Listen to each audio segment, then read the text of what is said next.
Let's do this thing. Oh yeah, here is another comment on a video called "Does worrying about hair loss actually prepare you for it?" Here's a comment from our friend Jacob DeSnake. Now, first of all, before we even can continue, I need to address the fact that I was born in 1981. So I remember the very night on WrestleMania, WWE as it's known now, with the wrestlers, from the 80s and 90s. There was Jake the Snake Roberts, and the match where his snake bit the other wrestler, and you could see it. So when I see Jacob the Snake, I think of, and if you don't know what I'm talking about, because it happened way before you were born, just, do a Google image search on Jake the Snake, and you'll see what I'm talking about. But I saw that live. My grandfather, as random as this story sounds, was obsessed with professional wrestling, WWE. He would tape it on his VCR, but if we were ever there when it was airing, then that's what was on, and you were gonna watch it. As random as it is, that my grandfather, he didn't care about sports, neither does my dad, but man, that's so funny that, I guess, how old was he too? A man in his 60s, this Italian American from Kenosha, Wisconsin, loved wrestling and country music too, right? It's so random. Okay, here we go. Jacob DeSnake. There's a 1.5-minute intro for this video just about that.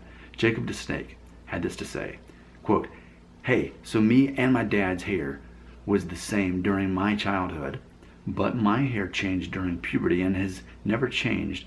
It has just stayed the same, and he, his father, had a lot more facial hair than me.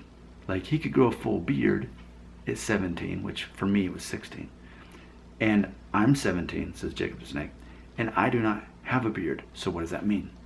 Well, Jacob DeSnake, I will tell you what that means according to Nick Shell. According to Nick Shell, you probably won't have to worry so much about hair loss, at least not on the early side of age 35, according to me. And the main thing I want to remind everybody of is that, yes, hair loss is hereditary. It's in your genes. It's predetermined. And there's a good chance that you can look at the men in your family to determine your outcome. If your dad was completely bald by the time he was 30, the odds of that happening to you are absolutely greater.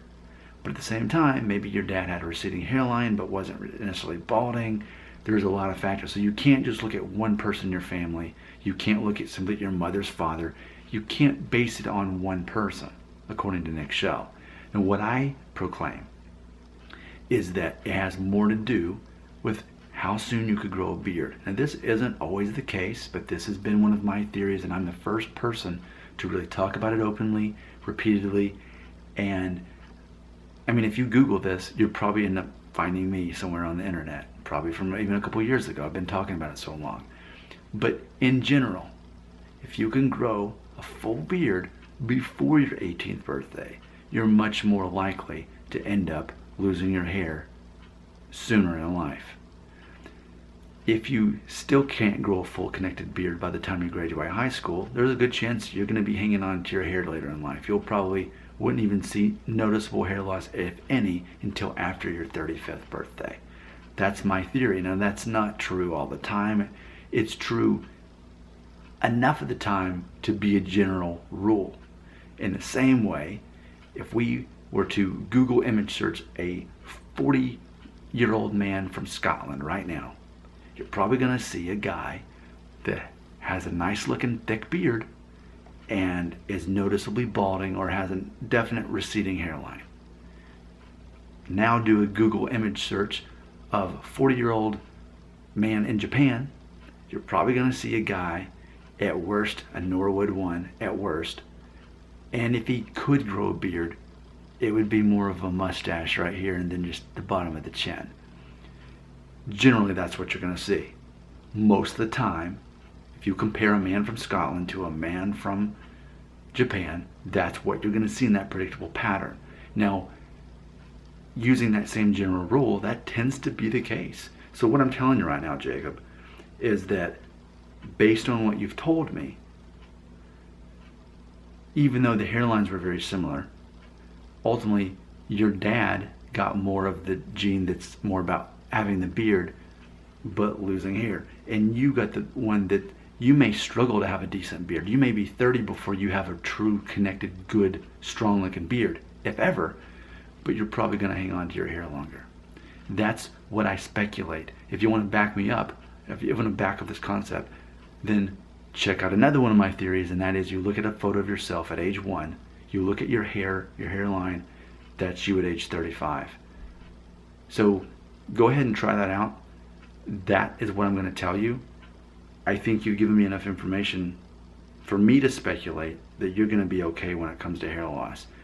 You may have beard envy of other guys, but wouldn't you rather have beard envy than to not have to worry about losing your hair, at least in the earlier years, at least not in your 20s and 30s.